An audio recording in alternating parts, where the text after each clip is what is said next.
Yeah, he's in good form. He's working well. Come out of Chester very well. Obviously, you know, he was very green in Chester, and we were anticipating that, and that is really the reason why we sent him to Chester. Obviously, he did one other start, his only other start at the Curragh, on very unsuitable ground, heavy ground there. So bringing him to Chester, which was exactly the same route as we did with Rule of the World, he learnt an awful lot.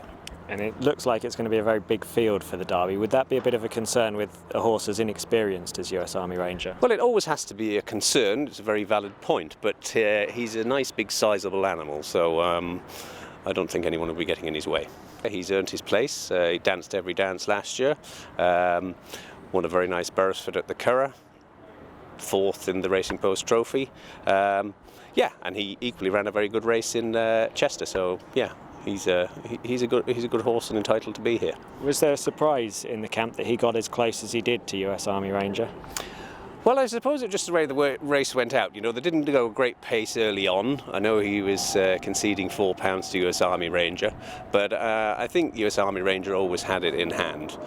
They did get a little bit tight for racing room towards the end of the race, but, you know, it was a good race. And, you know, 7 lengths clear of the third horse, who, of course, only finished third in the Cocked Hat the other day at the weekend in Goodwood.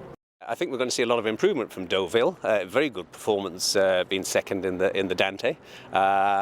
Room for improvement, and we think he will. He's a really nice balanced horse, you know, and obviously that lovely cross Galileo out of Danehill Mare. Yeah, exciting. I would say the other likely contender would be possibly Idaho, who finished third in Leopardstown. He's a nice horse, you know, nice form as a 2-year-old, well bred, obviously a full brother to Highland Reel.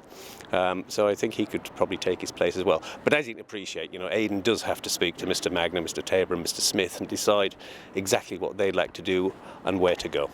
It's looking highly likely now that we'll go to Ascot with him for the St. James's Palace, which is setting up to be a cracking race. So he's very exciting and has come out of his race well in Deauville.